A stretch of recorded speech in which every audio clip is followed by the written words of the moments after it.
So welcome everyone to this IUCN WCPA Vital Sites event, Privately Protected Areas on the Move, part 3 of a 3-part webinar series. We're just waiting for all of our attendees to dial in and tune in from around the world. And once the participant numbers have stabilized, I will pass you over to our host for today, Lisa Kopsika.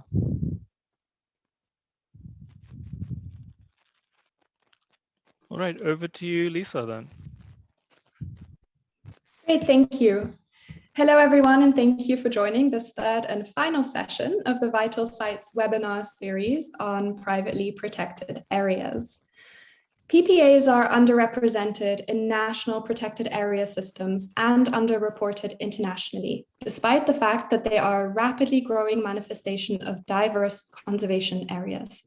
This year, nations around the world are expected to set ambitious new targets for protecting biodiversity during the upcoming CBD COP15 in Kunming, China.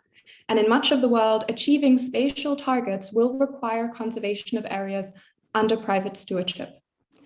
This webinar series is based on the guidelines for privately protected areas, part of IUCN's series of guidelines of best practices in protected areas. The document of guidelines for PPAs is freely available on iucn.org in English, French, Spanish, Japanese, and soon in Portuguese as well. These guidelines were developed by the Specialist Group on Privately Protected Areas and Nature Stewardship of IUCN's World Commission on Protected Areas. The group is working to elevate the recognition, understanding, and integrity of private conservation worldwide. The guidelines drew from wide experience, and we had over 100 contributors and commenters on the draft. The work is coordinated by Quebec Labrador Foundation Atlantic Centre for the Environment under the auspices of the IUCN. Our partner in this work is the International Academy for Nature Conservation of BFN, the German Nature Conservation Agency. BFN will host a training website soon, which will include a lot of additional information, so please watch out for that. And now I'm very, very pleased to welcome Professor Dr. Beate Jessel, who is president of the Bundesamt für Naturschutz and will give a few words of welcome and introduction. The floor is yours, Professor Dr. Jessel. Well, thank you very much and hello to everyone. It is my great pleasure to welcome you to this final seminar of the virtual workshop series Privately Protected Areas on the Move.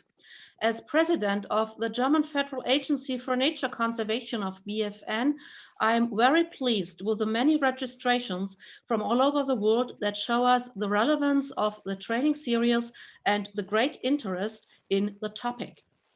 The year 2020, well, it should have been the super year for biodiversity and the environment, with many important meetings and decisions on a new global biodiversity framework. Well, instead, the COVID-19 pandemic not only severely affected all our lives, but also increased the awareness of linkages between biodiversity loss, ecosystem resilience, and health issues. The publication of the Global Biodiversity Outlook end of 2020 again confirmed the critical state of biodiversity and the urgent need for a transformative change towards sustainable development. Our agency, as member of the IUCN, regards the IUCN World Conservation Congress as an important event to discuss, initiate, and promote new concepts and tools for the changes needed to better conserve biodiversity. The World Conservation Congress has always inspired subsequent conferences on part of the parties of various conventions, notably the Convention on Biological Diversity. With the need to postpone the World Conservation Congress several times, it has been a brilliant idea to establish the Vital Sites series to bridge the time until the long-awaited World Conservation Congress. BFN is glad to be part of it by supporting this training series on privately protected areas. We consider protected areas as one important tool to achieve nature conservation objectives. Privately protected areas, as a particular type of protected areas, continuously increase in number, extent, and importance also in Germany. In 2005, Germany started a national initiative called the National Natural Heritage. With this initiative, the ownership of a large number of federally owned biodiversity-rich areas of land were transferred to our federal states, the Länder, to conservation NGOs and foundations. The aim was to maintain these areas for nature conservation in the long term. Up to now, some 156,000 hectares have been transferred. This large-scale land transfer has considerably helped to strengthen the role of environmental NGOs and foundations as managers of conservation land in Germany. With the expected more ambitious goals with regard to protected area coverage in the forthcoming Global Biodiversity Framework, PPA, privately protected areas, will become even more important, especially when state budgets are tight. In collaboration with the IUCN Specialist Group on Privately Protected Areas of the World Commission on Protected Areas, we supported the development of the best practice guidelines on privately protected areas, as well as of a supplementary training program and learning package. Both shall assist stakeholders to ensure effective management and long-term sustainability of potential and already existing privately protected areas.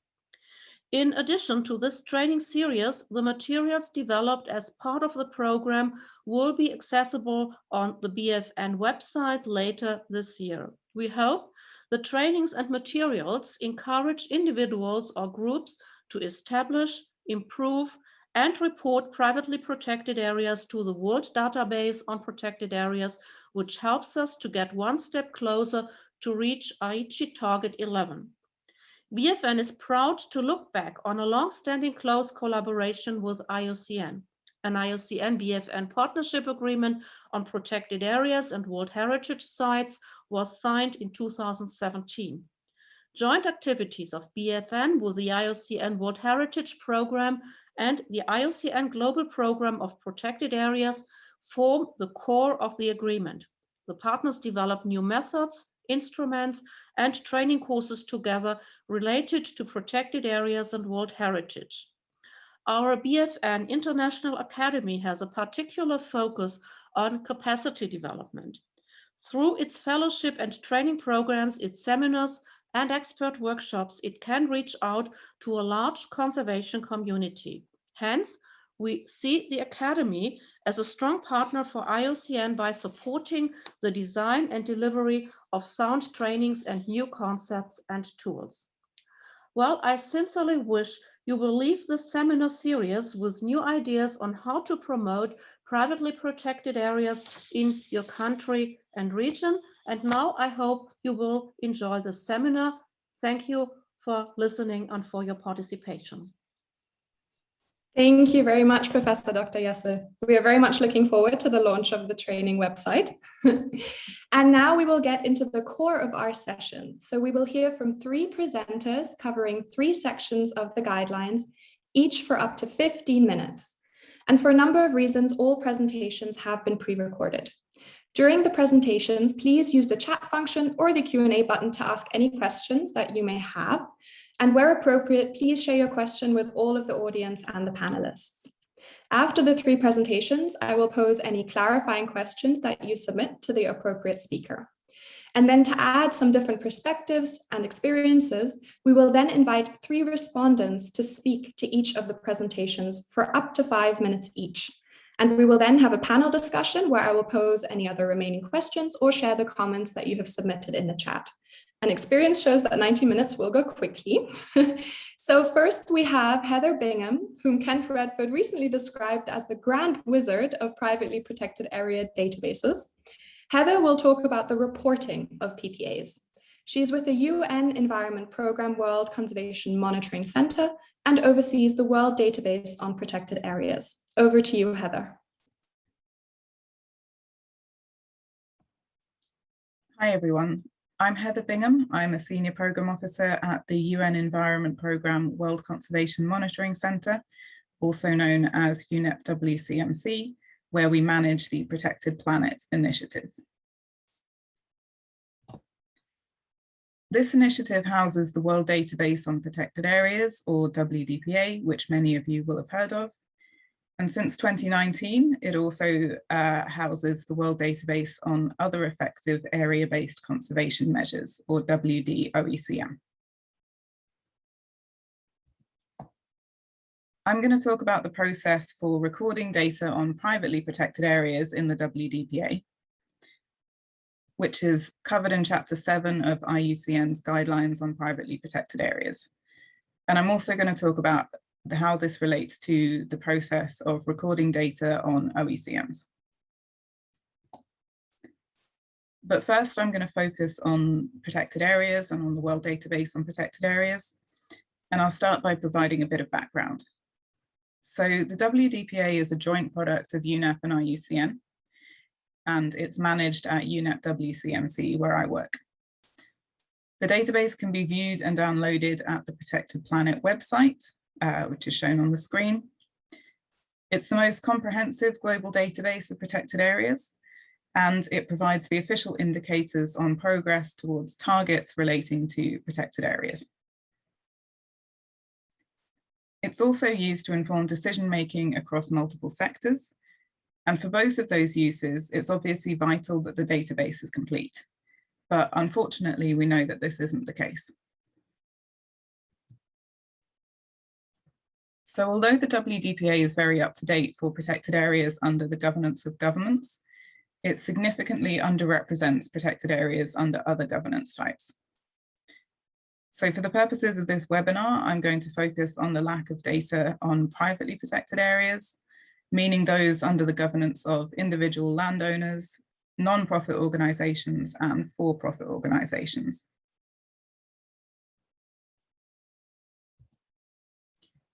Privately protected areas make up only 8% of the records in the WDPA, and the vast majority of those are confined to just a handful of countries.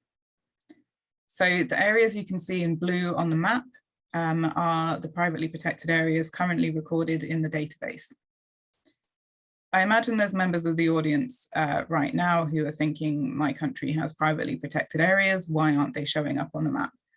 And that's completely valid because we know that this map doesn't represent accurately the situation on the ground. So I'm going to talk a bit about the reasons behind this and what we as a community with a stake in privately protected areas can do to improve the situation.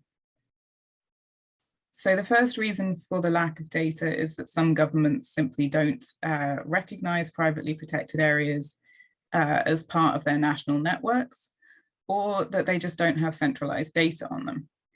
And since national governments are the WDPA's primary data providers, this often means that data on privately protected areas just doesn't get submitted to the database. In other cases, it might be the decision of the private landholder not to share their data, and privacy concerns are a common reason for this.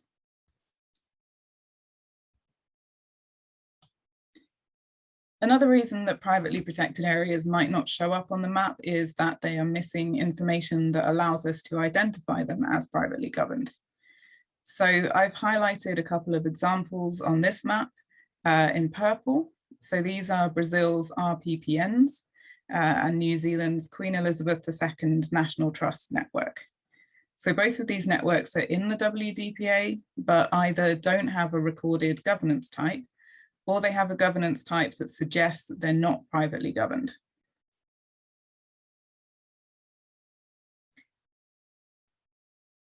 So without this additional information, users of the database wouldn't be able to identify these networks as networks of privately protected areas. And this emphasizes the need for complete tabular data as well as complete spatial data in the WDPA. So why is this important? Firstly, because we can't accurately track progress towards global targets if we don't have all the pieces of the puzzle. So the recently published Protected Planet report showed that the world has reached its 2020 target to protect or conserve 17% of the world's land. And it also showed that marine coverage has tripled since 2010. But without comprehensive data on all types of protected areas, we know that this isn't the whole picture. And it goes beyond percentage coverage.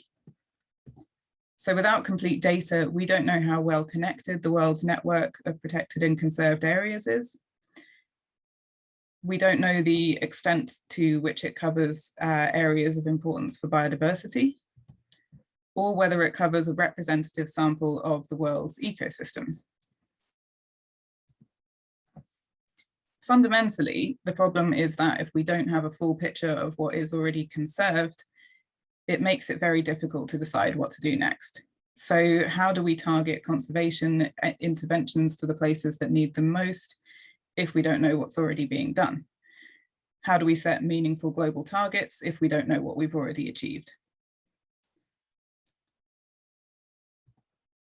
And looked at another way, the missing data on privately protected areas can be seen as just one symptom of a lack of recognition for the work and commitment of private individuals and organizations whose contributions to conservation deserve to be celebrated.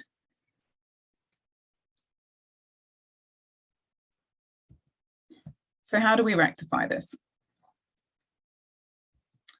The first point to make is that privately protected areas should be recorded in the WDPA as protected areas.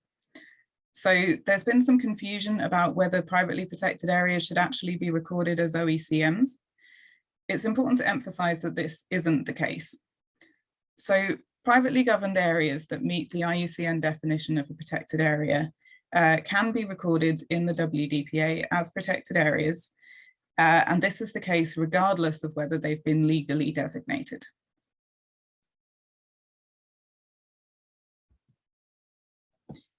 Data can be provided by the national government, by private landholders, or by third parties acting on their behalf. In all of these cases, data should only be provided once the landholders have given their consent.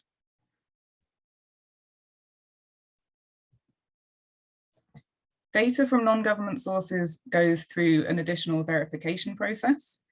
So a verification process supported by experts is currently under development, but at the moment, the most straightforward option is for the relevant national government to verify the data. UNEP WCMC can facilitate this, and a good example is New Zealand's network of privately protected areas. So in 2020, the Queen Elizabeth II National Trust provided data on nearly 5,000 privately protected areas on behalf of a network of private landholders. And this data was subsequently verified by the national government before being added to the WDPA.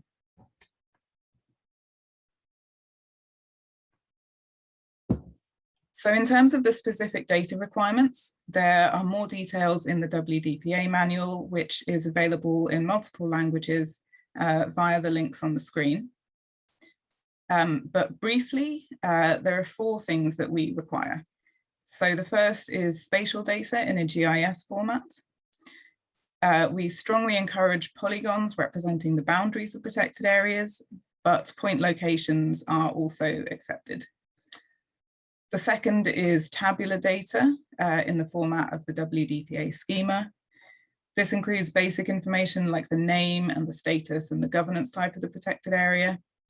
And again, full details are available in the manual. We also require information on the source of the data. And finally, we require a signed data contributor agreement for which a template is available in the manual.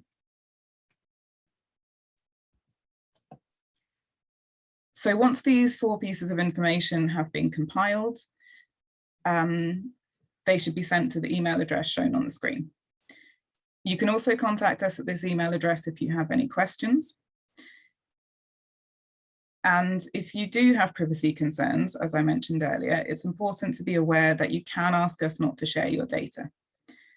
So this means that we'll store your data internally and use it for things like calculating the area covered by protected areas, for example, but it won't be viewable or downloadable from the Protected Planet website. And we also won't share it with anyone else.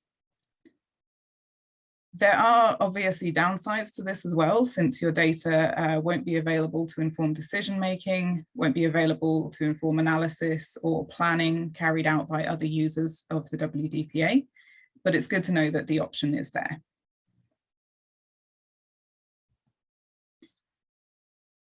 So finally, I'd like to touch on how this process differs from the process for recording data on OECMs. As I mentioned earlier, there's sometimes some confusion about the relationship between privately protected areas and OECMs. There are a number of differences between protected areas and OECMs. But if you're a private landholder and you're unsure which category your land falls into, the most important distinction to keep in mind is this. If one of your primary management objectives is biodiversity conservation, there's a good chance that you have a privately protected area. If biodiversity conservation is not your primary objective, but the activities that you're carrying out are resulting in conservation, then there's a good chance that you have an OECM. There is obviously more to it than that. And you should consult the guidance on OECMs or the guidelines on privately protected areas before reaching a final conclusion. But I think making this distinction is a really helpful first step. I've also included a link at the bottom of this slide, which you'll have access to when you receive the slides, to a WCPA technical note that goes into more detail on this subject.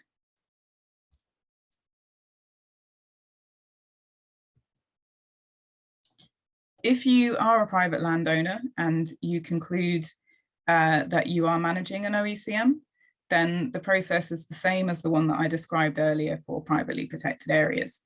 So the data requirements are the same, apart from just a couple of differences in the tabular data that we require. You can, again, report directly or via the national government or via a third party. And if you don't report via the national government, again, a verification process is required. So that's all the same as the process for privately protected areas.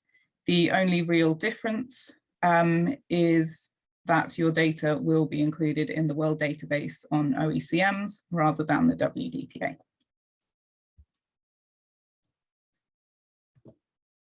So to conclude, there is obviously a lot of work that needs to be done to ensure that privately protected areas are accounted for when we talk about the state of protected areas globally. But examples like New Zealand recording 5,000 privately protected areas in 2020 show how much progress we can make when governments and private organizations work together. So thank you for joining the webinar. Feel free to ask me any questions or send any questions to the email address shown on the screen after the event. Thanks.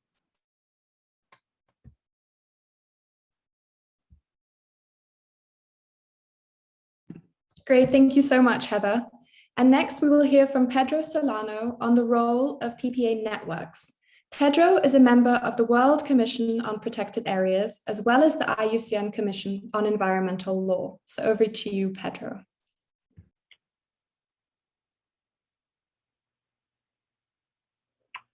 Hello, my name is Pedro Solano, and I'm from the specialist group of IUCN. And I'm here to talk to you about the role of the privately protected area networks. Fascinating topic that you will find in the new guidelines for the practices of privately protected areas. What is a network? What are we talking about when we talk about networks? Generally, networks are alliances of people, and these people are owners or practitioners of the privately protected areas. They owned a piece of land, they dedicated their land to conservation purposes or conservation related purposes such as tourism, sustainable use of natural resources, and basically to have a harmony between the uses they make with nature. These networks are formed by the owners and practitioners sometimes including the support of private organizations such as NGOs. And these networks have evolved in time to create a strong role for creating a voice for the PPAs. We should consider some things about these networks. Networks are private organizations, these PPA networks. They are not public entities or public offices. Most of the members of the networks are also from the private sector. Sometimes these networks act under legal configurations such as an association, a foundation, or whatever. And sometimes they start in a very informal way, just gathering the people who want to be together, or signing an MOU, a memorandum of understanding, and start acting. And later, probably they will evolve into some formal way of acting. So saying this, we should have in mind that there is no model for a network. We don't have the frame for how to make a network. In fact, the members define the way the network will act and function, and the names. And we have lots of examples in the networks that we actually have in North America, Latin America, Europe, Africa, Asia, etc. An important point is that not all the networks deal with all the issues that privately protected areas face. Some of them will be focused in technical assistance, some of them in legal assistance, some of them in just communications, space for information. So the best network, which one is the best network? The best network is the one that fulfills the expectations of their members. That is the best network. It's the best network for their members. And we should have in mind that mostly the members of a network are a happy community. They gather to join in a common dream, a common illusion, or a purpose.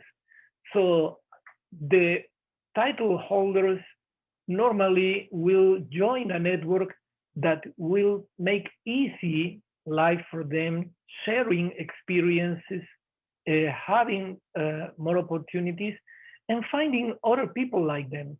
So it's a community, really, this thing of the network. We have identified in the guidelines some of the major objectives when creating a network. They are usually designed and implemented to improve the capacity building of the members. And this capacity building has some common elements that are mostly found in each one of the, or most of the networks that we will be analyzing.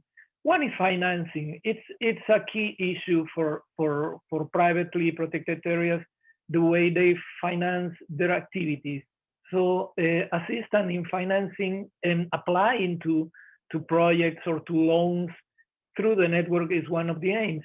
The other, of course, is management. The core of privately protected areas is how it's being managed. So the assistance for this issue is also a key element in monitoring of species, or how to build a friendly lot in the area.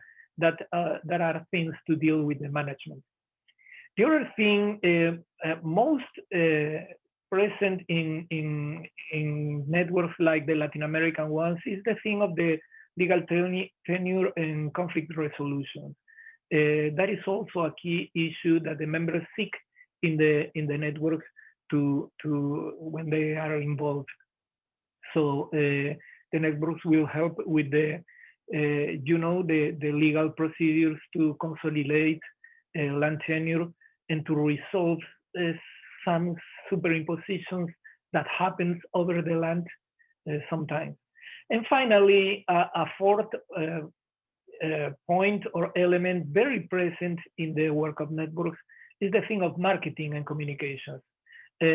Most of the PPAs actually sell something, sell services or products or ecotourism or whatever. So those products, services, etc., need to be marketed, and the networks are a very good way to create a chains of marketing, to find markets, and to reach the public with the adequate product. And communications, of course. It's not only marketing, it's a matter of how to have a common narrative for decision makers, but also for the public. So in our guidelines, you will find that we have developed six principles about what makes a network function properly. Principle one is dealing with the effective mechanisms to represent the interests and concerns of landholders. This is crucial because, you know, networks represent a spokesperson for the landholders. And this spokesperson probably will reach media, will reach decision makers, also the documents, the narrative that we were talking before. It's crucial to get some results from, you know, regulations and other things. Here, for example, in the photograph, you see the chief of CERNAM, the protected area system in Peru, along with the one of the spokespersons for the network Amazonia Quelate, one of the networks in the privately protected areas from the Amazon. And they are, as you see, smiling and creating a bond, dealing with how we represent the interest for some decision making in the process. Principle two has to do with providing support for the structures for PPA landholders. That's one of the things, because if you do it individually, some things are very hard to get. So the best practice here is try to centralize a range of technical and legal services for members. So it's better to have a monitoring program for all the PPAs in a specific territory than each landowner has to deal with finding monitoring advice or support individually. Also for some things like architecture things or knowledge about species, there are lots of ways. So this best practice orientates to centralize a range of services for members. That is better. Principle three has to do with the role in the monitoring and verification of PPAs. Some PPAs through the world, they commit themselves not to only monitoring for their own sake, but they have to inform sometimes the network and sometimes the national authorities in countries like Brazil, Peru, Colombia. Some of the PPAs are registered under the National Protected Area System as a protected area, privately managed. And one of their commitments, one of their obligations is to report on the PPAs. So the networks are a very effective way to do this monitoring, to organize how to do it, to settle a matrix on how to do it, to set standards to do it. In another way of putting this, some countries like Colombia, for example, they try to do the monitoring through the networks. So they enforced the networks to do this monitoring and provide the summarized information for the national government agency. So it's a very important role of the networks. And you know, in these times of climate change and the zoonosis through the COVID, it will be very important to do the monitoring of species in different states, name it national protected areas, privately protected areas, in surrounding areas of populations, to see how react the wildlife differently, and monitoring is a very good way of doing that. Principle 4 has to do with promoting PPA products. As we said before, most of the PPAs sell some products, name it services, name it handicraft, name it tourism, whatever. Here you find 2 examples of sustainable products from the PPAs, and the networks can help for the promotion and also to provide guidance for developing products and services. And in some countries, networks have started to publish guidelines and special books about these things that are very interesting, because they are promoting like a market of these sustainable products, and they are very linked to the ways of doing things in the PPAs. Principle 5. Principle 5 is a very internal fact for networks, how the networks will match their structures to their mission and objectives. It's a crucial thing because of the expectations that each member of the network has. So you will find here 5 suggested best practice that has to do with define the geography to establish the network. It's national, regional, very local. Try to institutionalize it. Most of the networks start or they born out of a leader, an individual that is very good for starting things. But normally, if this individual gets bored or move or whatever, it can be a way of a dying network. So the less that we depend on an individual is the better for the institutionalizing of the networks. Also, it's important to define the rights, duties, and responsibilities of memberships. Of course, the benefits always they are accompanied by duties, you know, so it's important to fix that already.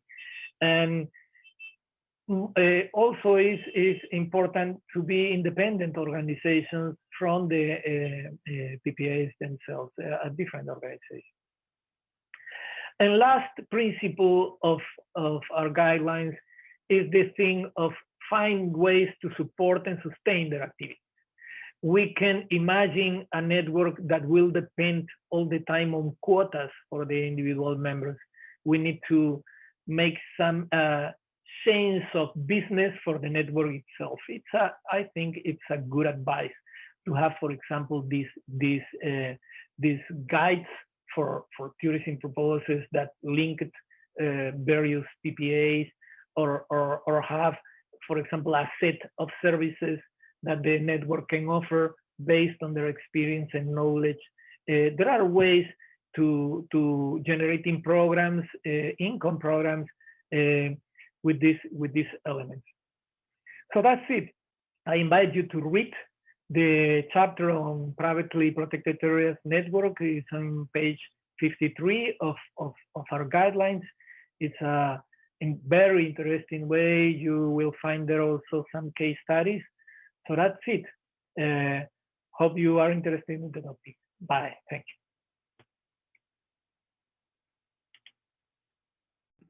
Great, thank you so much, Pedro. And thanks also for all the questions that we've already been collecting. This is just to say that after our next presentation, I will pose a few of the clarifying questions to our speakers, but there will be another round of questions at the very end after we've had a chance also to hear from our respondents. So I'm collecting your questions, keep asking them, and if they are not asked in the first round, they will likely be asked in the second round in a more detailed panel discussion. And also, if you have any comments or experiences to share, do put those in the chat for all the other attendees to see as well, because I'm sure they would like to hear about your experiences. So our final presentation today is from Brent Mitchell, the chair of the PPA specialist group, and he's looking ahead to PPAs in the future. Brent is Senior Vice President at the Quebec Labrador Foundation Atlantic Centre for the Environment. Over to you, Brent.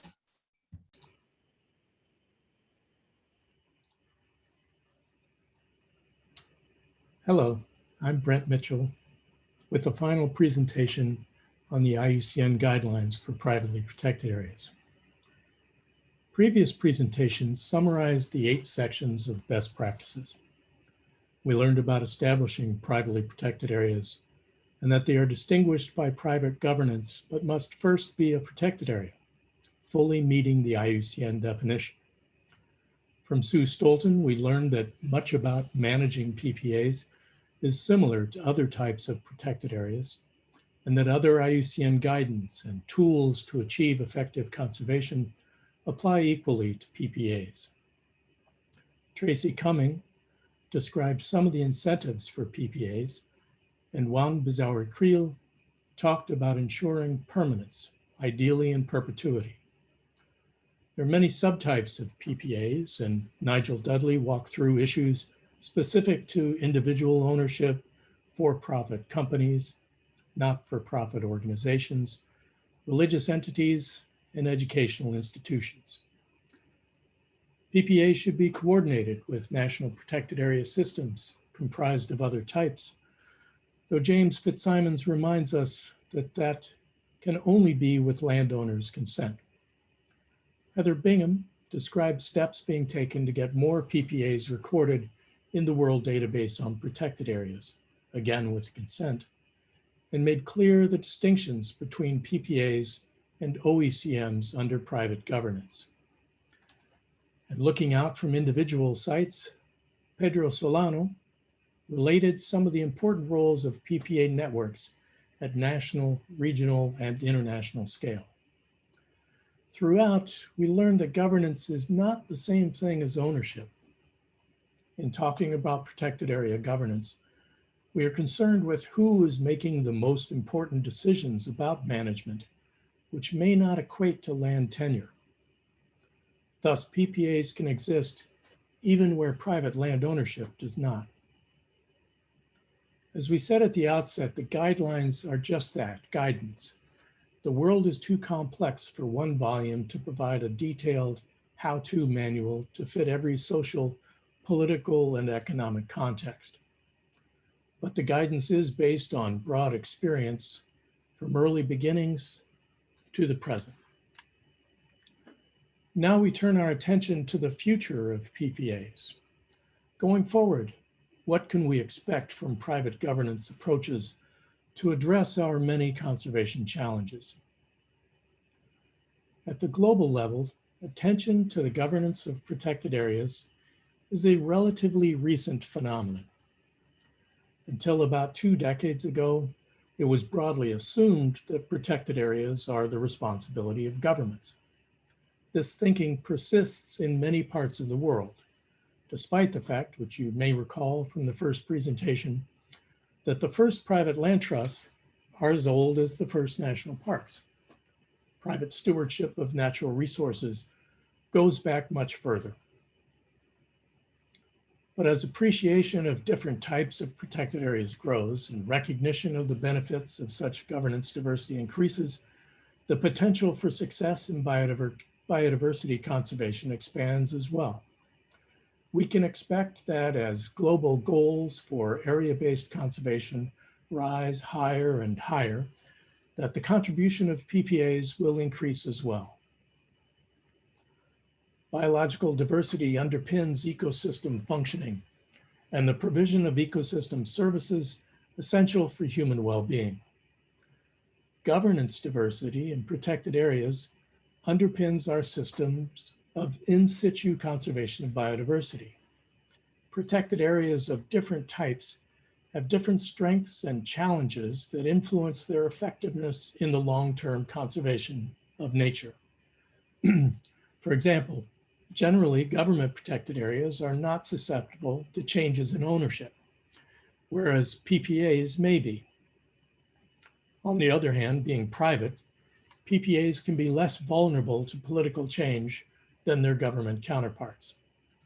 Thus, a diversity of governance types lends resilience to any protected area system. PPAs also contribute to good citizenship. As a private voluntary action, establishing and managing a PPA is a way for individuals to participate in conservation. That is true whether the person acts as an individual or family landholder, as a member of an NGO, a director, executive, or even employee of a company with a PPA. From large wilderness areas to tiny plots of private land harboring endangered species, PPAs provide an avenue for very direct engagement of people from many walks of life. IUCN has adopted the term privately protected areas to help express the reality that PPAs have many public benefits, despite the fact that they are established and managed by private entities. These benefits include in situ biodiversity conservation, habitat conservation, restoration and connectivity, ecosystem functions such as water supply, geoheritage, providing for research, religious attachments, personal fulfillment, and often public access. PPAs often provide public benefits at a lower cost than public agencies managing protected areas directly. Managed by private means, PPAs reduce public costs to purchase and manage land and water resources by governments and hence taxpayers. Countries can maximize these benefits by encouraging and supporting PPAs. Now that said, I have a caveat about public costs that I will return to in a moment. As with all protected areas, there remain many challenges in ensuring PPAs fulfilled their full promise and the ideal set down by IUCN in its guidance for protected areas. Our 2014 report, The Futures of Privately Protected Areas, highlighted these challenges and included 8 overarching recommendations to further develop PPAs. Many of the recommendations of the 2014 Futures Report remain valid and unfinished. We've worked very hard to establish the definition, which I think is some of the most important work IUCN does. Some countries have PPA systems, but most do not. Monitoring and management effectiveness evaluation are really in their infancy. National PPA associations exist in some regions more than others. We've produced the first guidelines on PPAs, but there will be need to improve on them over time. Incentives need a very great deal of attention. And as you've heard, we're making progress on reporting of PPAs thanks to the UNEP World Conservation Monitoring Center. These recommendations are further elaborated in the IUCN resolution supporting PPAs from 2016. Societies are confronting existential environmental crises in climate change and biodiversity collapse. Now add to that public health and the threat of future pandemics. PPAs, alongside other types of protected and conserved areas, offer enduring natural solutions. The task at hand now is to make sure that PPAs are reflected in the post-2020 framework of the Convention on Biological Diversity. And this must dovetail with the decisions to avert climate catastrophe and the next global health emergency, as these will drive the agenda going forward as much or more than the CBD. And as part of the solution to all three, scientists and activists increasingly call for expanding the area set aside or otherwise affecting conservation. So how do we get there? First, let's look at the goal conceptually. I'll talk about 3 elements of area-based conservation: intent, effectiveness, and governance. Protected areas must have a conservation intent by definition and should, but do not always, have effective conservation. Other effective area-based conservation measures must have effective conservation, but do not have a primary conservation intent. We are learning that in most instances, effective conservation correlates positively with good governance. Protected areas and OECMs may or may not have good governance at present, but most of the planet has neither effective conservation nor intent to conserve. In a desired state, more of the other areas contribute to conservation. Protected areas still must have a conservation intent, and they also demonstrate effective conservation and good governance. OECMs must have effective conservation, and they demonstrate good governance. By definition, OECMs do not exhibit intent. If they do, they become effective protected areas. But importantly, more of these other areas become OECMs or protected areas. And that's what the targets are all about. I should also say that ideally, areas always move to a higher degree of protection or effectiveness and not go in reverse. Also, there are often stepping stones of protection or conservation as an area achieves a higher state of conservation or durability as will and financial resources allow. As the total area in conservation grows, the great challenge will be documenting and demonstrating that they are truly effective and communicating that to the public and policymakers. Conservation requires commitment and investment. One thing we learned during the COVID-19 pandemic, when tourism and other revenues supporting protected area management dropped off, is that we cannot expect managers of nature conservation areas to generate all their own income. That is true for privately protected areas as well as government and other types. We must recognize that we have a debt to nature, and to restore balance with nature, we have to repay some of that debt. That means public investment in protected areas of all kinds. While our specialist group is focused on elevating the recognition, understanding, and integrity of private conservation, that should not imply that we think PPAs are somehow better than other types, or even that protected areas are always preferred over OECMs. Context matters. We're looking for the best solution in any given situation. And at landscape scale, we think in terms of mosaics of governance. Here again, diversity is important, as important to governance, just as it is in biological systems. It's something I've been thinking a lot about. It is not simply a matter of choosing one governance type over another.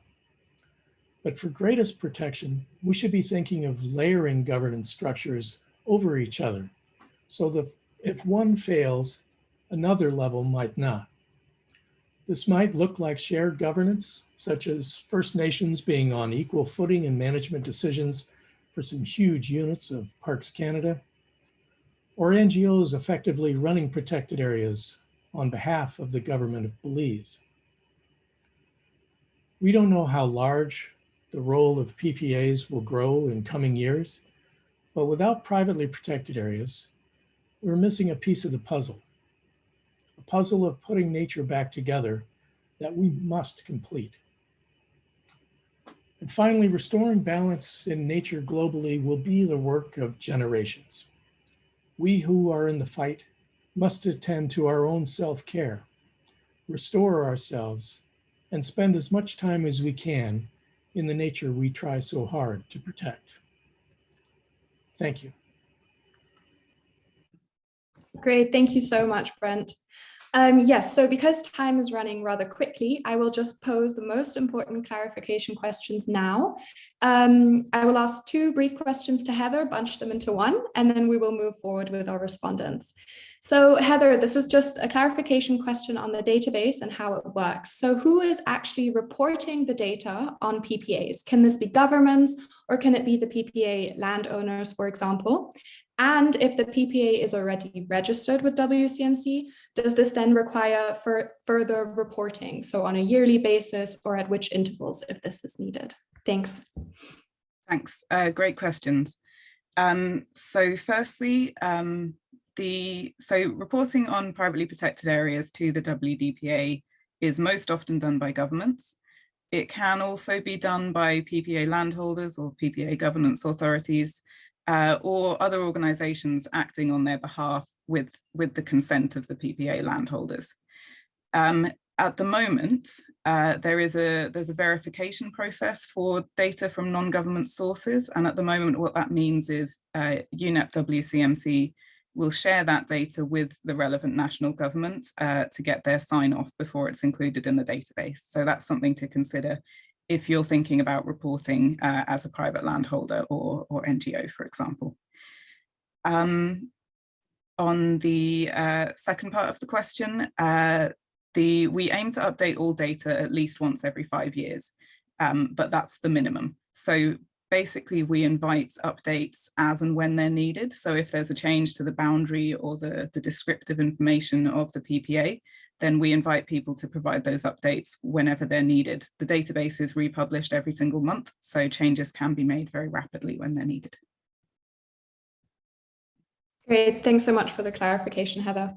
All right, so now we will hear additional perspectives on each of the 3 topics from 3 respondents. And first we have Harry Jonas, who will respond on the recording of PPAs and other effective area-based conservation measures. Harry is a principal in future law based in Sabah, Malaysia, and has been leading IUCN's development of the guidance on other effective area-based conservation measures. So over to you, Harry.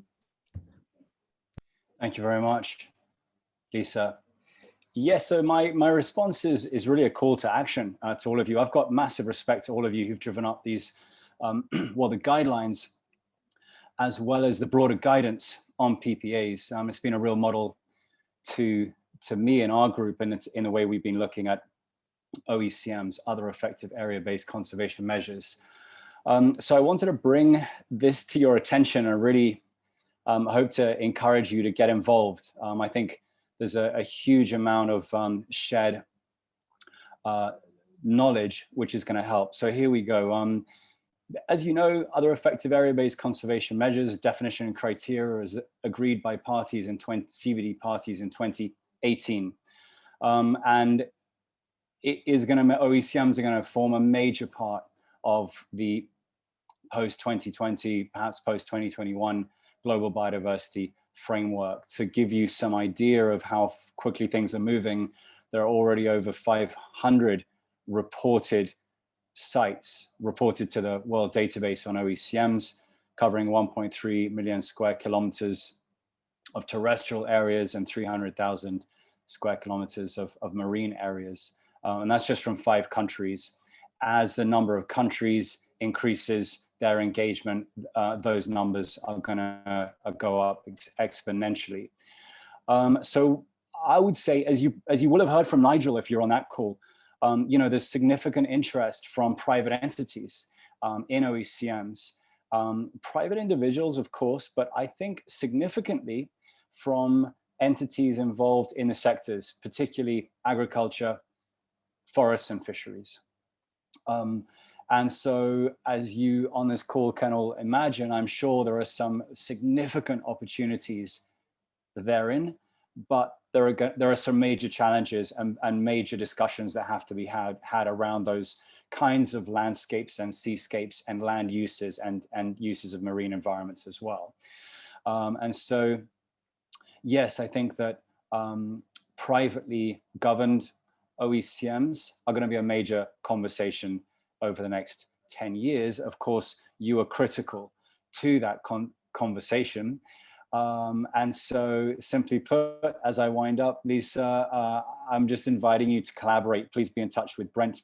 I'll also put in a link to our specialist group if you want to reach out as well. And yeah, let's build those bridges. Let's share that knowledge across PPAs and privately governed OECMs as well. In my last 30 seconds, I want to say we have also been the beneficiary of BFN's support, and we've developed some really good training materials on OECMs, including a focus on the issues I've just spoken to. So, you know, it'll be great to develop those, further develop those with you. Thanks a lot, Lisa. Back to you. Thanks, Harry. No major rush. So next up to respond on the role of privately protected area networks is Tilman Disselhoff. Based in Germany, Tilman is the lead on the developing European land conservation network. So he brings in that European perspective. Over to you, Tilman. Thank you, Lisa. I will also share my video if the host allows me to do so.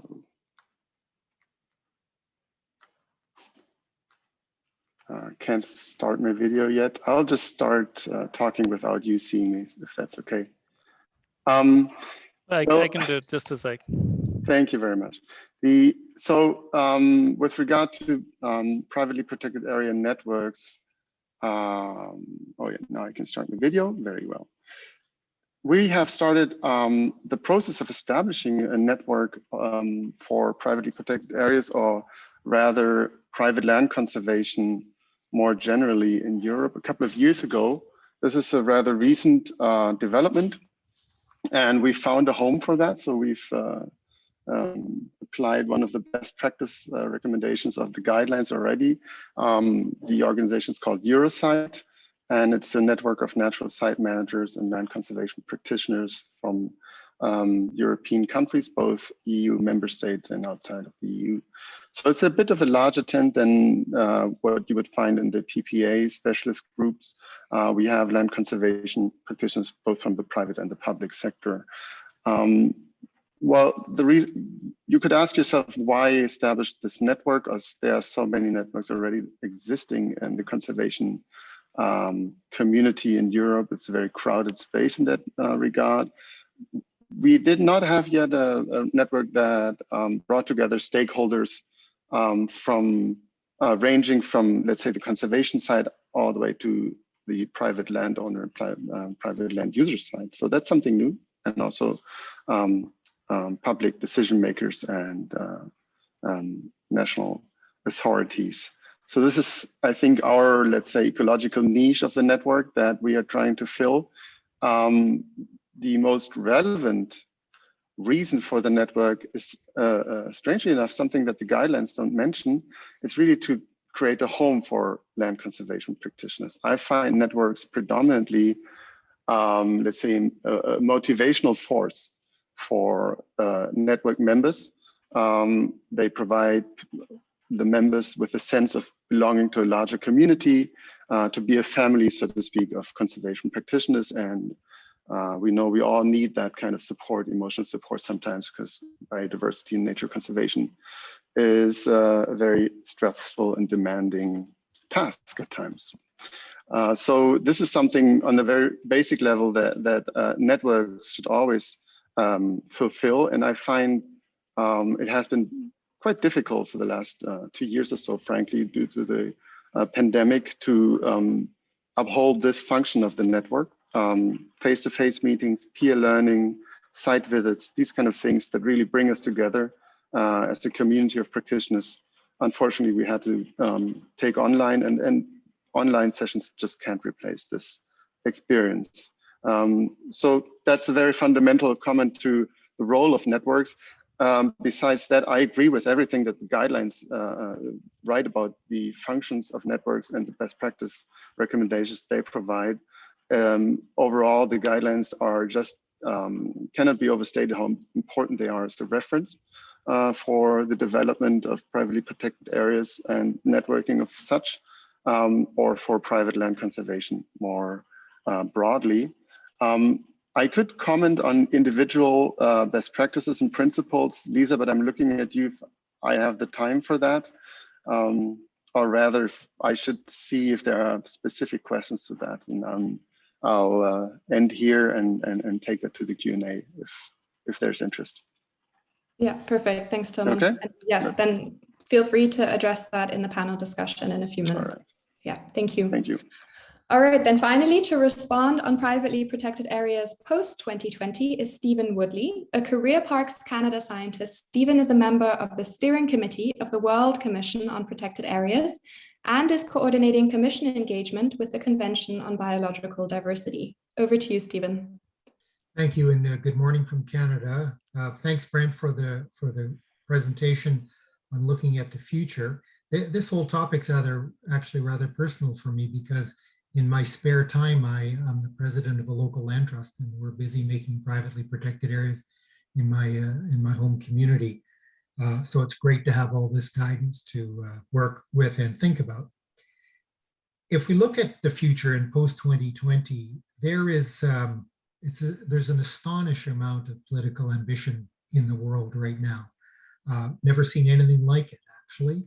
The High Ambition Coalition, which is now signed onto by over 60 countries from the global north and the global south, is calling for 30% protection by 30, and countries are looking for where they're going to get this from protected areas and OECMs. And I think you'll see much more attention paid to counting privately protected areas and resolving some of the thornier questions around privately protected areas, such as do easements count and under what conditions do easement counts. This ambition, this political ambition, is not only in countries, it is from the business community. World Business Council has endorsed this, and so is the large NGO community in the world. So it's really something of importance. As we look at 30 by 30, one way to think about it is, can we do this in all places in the world?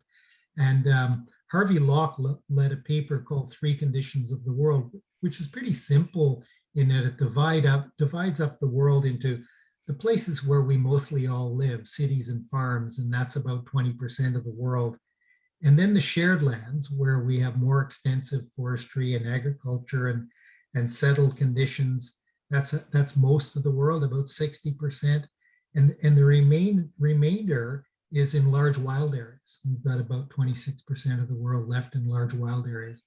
Arguably, privately protected areas aren't going to play much of a role there in large wild areas, but they certainly will in the other two, and they'll probably play a more dominant role in the cities and farms, the intensely settled areas, because governments just aren't nimble enough to work in those areas. We really need privately protected areas to step up. I suspect in terms of 30 by 30, privately protected areas will not contribute a huge amount in terms of percentages, but they'll contribute a huge amount in terms of those areas that are of high biodiversity importance in these highly settled landscapes where you need real flexibility of approach in order to make a difference. And following up on Brent's appeal for governance diversity, they'll be absolutely essential there. So I'll stop there, Lisa, and turn it back over to you. Thank you so much. Yeah, and I think we should end the panel discussion kind of with the forward-looking questions to end the session. But I think, yeah, one question that came up, sorry, if we can just have all the panelists up now, we will quickly pose some of the questions that have been asked in the Q&A session, and feel free to keep asking questions and we'll try and answer them either live or in the chat boxes. So I think one question, which kind of is more towards Pedro and Tilman on the role of PPA networks, is on government support. Is it possible to have an international government support for saving a PPA to prevent it from being demolished? And I see this as a wider question on how to prevent downgrading or degazettement of privately protected areas. So maybe to you, Pedro, first, how can we gain this political support for a privately protected area? It's hard and it depends. We had in the past some situations here in Latin America with these things, and the governments reacted in different ways. So for example, when a community that owns a piece of land in Chaparrí, which was the first privately protected areas established in Peru, had a problem with some miners and invaders in their land, the government claimed that that was private land and they were not able to do anything, you know. But in spite that they declared that this area was covered by forest, which was public ones or whatever. But in some other cases, when there is not like a land title conflict, but it's over the use of natural resources, the government has reacted in more positive ways.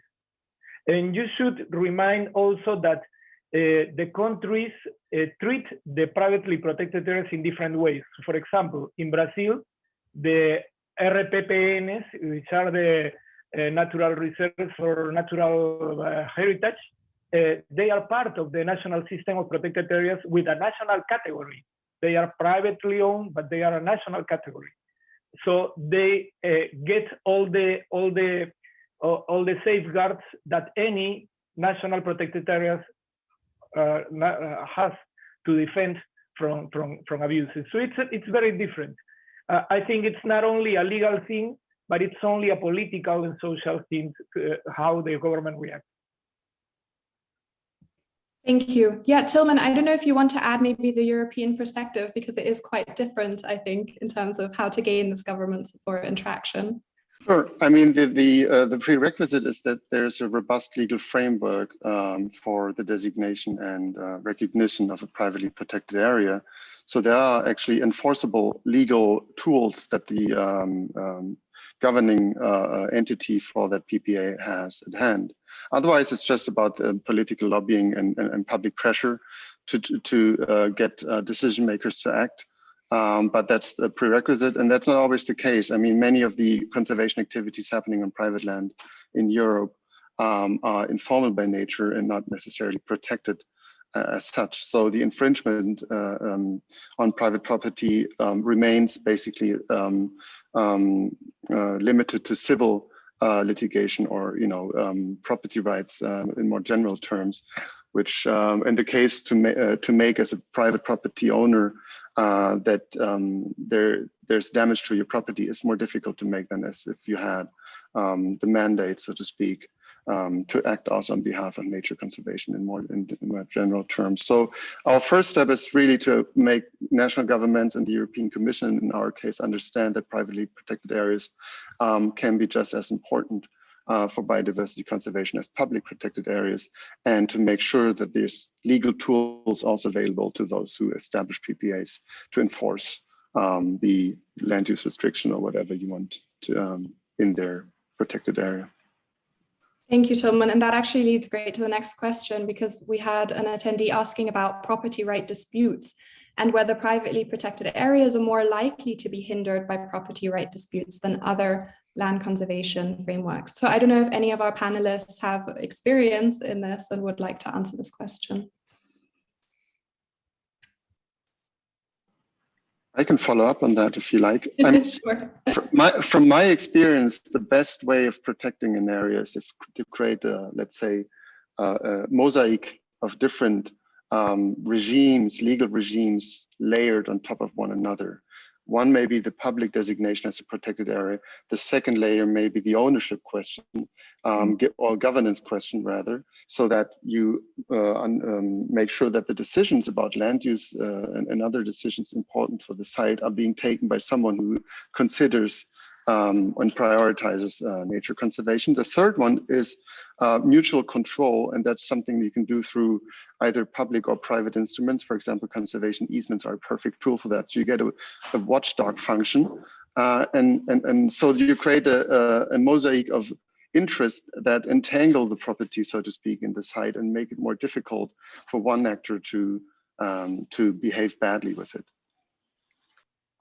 Thank you. Yeah, and if you allow me, Lisa, I think one of the incentives for landowners to apply for a PPA is, in Latin America at least, the thing of the visibility of their ownership over the land, due that they will be included in conservation maps or protected areas maps, and that visibility helps a lot to consolidate the ownership and to avoid superimposition of other rights over their land. Thank you for that input. Yeah, it's really interesting. Another question which kind of leads on from this is that a lot of the private landowners function in the space of the National Development Framework, which doesn't necessarily have this emphasis on conservation processes. And the question kind of refers to how we can facilitate this kind of best practice and expert learning groups to capture, adapt, and communicate and integrate development and conservation processes and outcomes. And I know, Harry, you briefly spoke about best practice and collaborating across borders. So maybe you want to take a start at this question. I had a internet issue. I missed half of the sorry. to that. That's okay. Yeah, so it was just about the fact that a lot of private practice. landowners, sorry, can you hear us? Yes. Okay, the question was just about how a lot of private landowners operate in the national development frame in which they're set, and that often does not have the needed kind of emphasis on conservation processes.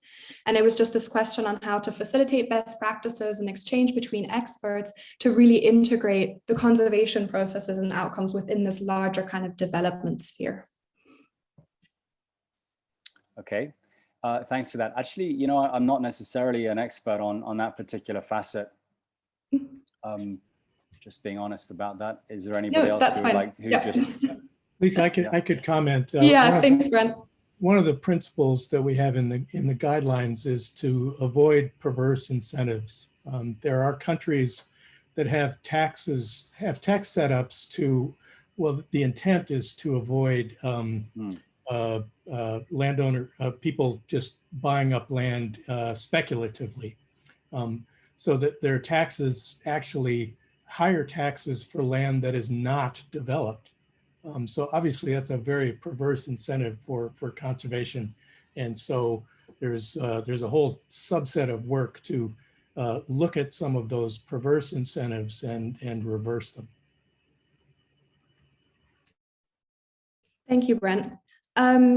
Just moving back to Heather and recording privately protected areas in the databases.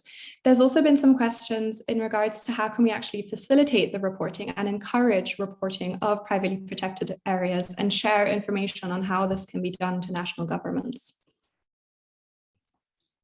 Yeah, great question. So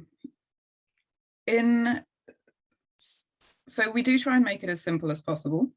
But that said, it's completely true that it can be quite a big job to try and go about the process of actually documenting a national network of privately protected areas and reporting the data. When it's just on a case-by-case basis with a single private governance authority deciding to report data, the process is quite simple. But I think this is where privately protected area networks can play a really important role. So where there's kind of a centralized structure where private landholders are working together on issues of private conservation, those structures can really help to facilitate kind of gathering data in a centralized way and standardizing it and providing it to the database. Obviously, there's still the whole question about how to incentivize that process. And I think it's partly about incentivizing governments to participate by making the case for the importance of private conservation in terms of helping them have information about what's happening in conservation in their countries and helping them to achieve their international commitments. And then it's about incentivizing private landholders by making the case for the greater recognition and the greater sort of being part of a kind of global network of private conservation actors that this process can bring. But I think it really varies. Yeah, thank you, Heather. No, that's true. And I know Harry also posted a bit on OECMs and also management effectiveness. And I think that's also another question, because I know management effectiveness is also being recorded now more and more. And in the EU framework, it's also risen in the agenda to ensure that protected areas, whether private or state-owned, are actually effectively managed to ensure long-term conservation. And this is a kind of forward-looking question, so maybe more for Brent and Stephen. But privately protected areas and management effectiveness, how do you see this? Because a lot of state-owned parks have been criticized as being paper parks, do you think that privately owned sites might have more effective management? So there's some really good comments in the chat from Sybil on this topic as well. We did a global study of effectiveness, looking at outcomes and what are the drivers of protected area outcomes. And we put in governance type as one of the variables in that study. We actually found there wasn't a strong predictive variable. So to that extent, it seems like all governance types are equally valid in terms of effectiveness. We can find examples of when they work and when they don't work. Probably we have a weak number of privately protected areas in that we did in that analysis. So the more that Heather and others are able to build up that database, we can repeat that study and do it better. But for now, I think we should go on the basis that privately protected areas can be as effective as government or other types of governance types. Can I just add? Would you like to add anything? Yeah. Sorry, Brent, did you have anything to add? Well, just to support the point that I think it's more about quality than typology, right? So if it's good governance, whether it's government, private, indigenous, community, that's the key. It's not necessarily the typology. Yeah, and just to add, I completely agree. I think the big question over the next decade is going to be how well are protected and conserved areas functioning, and not just where they are and how extensive they are. And looking forward, something we want to do with the Protected Planet Initiative, which houses the World Database on Protected Areas, is really expand so that we're gathering more data on these questions of good governance and management effectiveness and conservation outcomes, as well as just location. Yeah, thank you.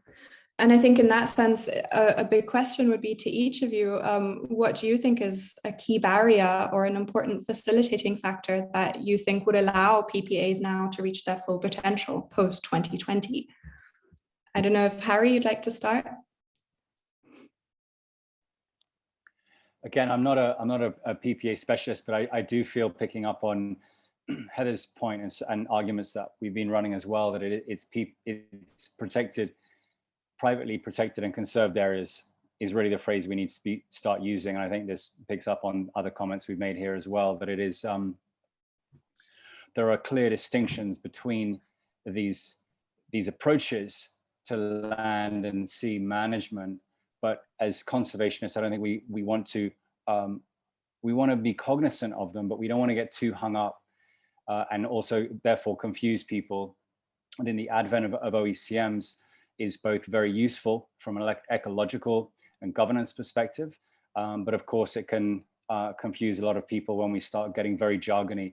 So I think pushing through that and really looking exactly the point you're underscoring about, we are looking for equitably governed and effective conservation occurring across landscapes and seascapes, and context will give us the best ways of doing that in these different places. So being attentive to that. Thanks. Thank you. Yeah, Pedro, do you have anything to add in terms of looking forward and knowing your context-specific knowledge? I think the big challenge is the cost benefit for the landowners, because it costs a lot to maintain a PPA, not only economic cost, but also social, political. You know, it's a lot of work to do things, and there are lots of pressure over the land and over the natural resources and over the economic and social models that where the PPAs are, they have to face. So I think that we need to assume that these privately protected areas and the landowners are part of the new paradigm for facing not only the loss of biodiversity, but also the climate change thing, and now the health issue. So we need to put them in that kind of front as our businessman for the future that we need for in the planet. Yeah, thank you, Pedro. Stephen, do you have anything to add looking forward? nothing more than I've said. No, I think the future's bright for privately protected areas, and it's great to have this guidance and the corresponding initiative around it. Yeah, thank you. And Brent, what about you? I know that you were quite involved also in the post-2020 framework conservation targets. Yeah, well, I just talked for 15 minutes about looking forward, but I think the bottom line is, meeting targets. More importantly, restoring our relationship to nature is a huge lift, and we have to get as many people, as many institutions, as many companies involved in that as we possibly can, while maintaining integrity and making sure that the numbers match up to the reality on the ground. And I think private entities are going to be a part of that, and just as indigenous and local communities are going to be a big part of that. So we have a lot of work to do. We have a lot of work to coordinate. But as Stephen mentioned, there seems to be a moment of opportunity and some ambition, and we need to carpe diem, seize the day. Wise words, thank you. Yeah, Heather, I don't know if you'd like to say anything in terms of the global database and how you see it kind of taking off within the next few years. Yeah, I mean, just briefly, I think for me, the key thing is that we now have a really good picture of where government protected areas are globally. But we're still really missing a huge piece of the puzzle on non-state protected areas. And by that, I mean privately protected areas, but also those under the governance of Indigenous peoples and communities. They're all hugely underrepresented in the database. And that's not just a problem, because the data isn't complete. It's kind of I feel like it's a symptom of a lack of recognition for the importance of non-state conservation. And that has been changing over the last, couple of decades, but I think there's still a huge way to go. And I think there's a huge opportunity with the post-2020 framework to really start creating a shift in people's consciousness so that they appreciate just how important these areas and these non-state actors are. Yeah, thank you. Yeah, and I know that time is running out and we probably haven't been able to answer all the questions and address each of the comments. But as Brent also posted in the chat, we do plan to dedicate the next specialist group newsletter to questions and answers from all of the 3 webinars of the virtual series. So if we have not answered all your questions adequately in the limited time, hopefully we can do so in that webinar.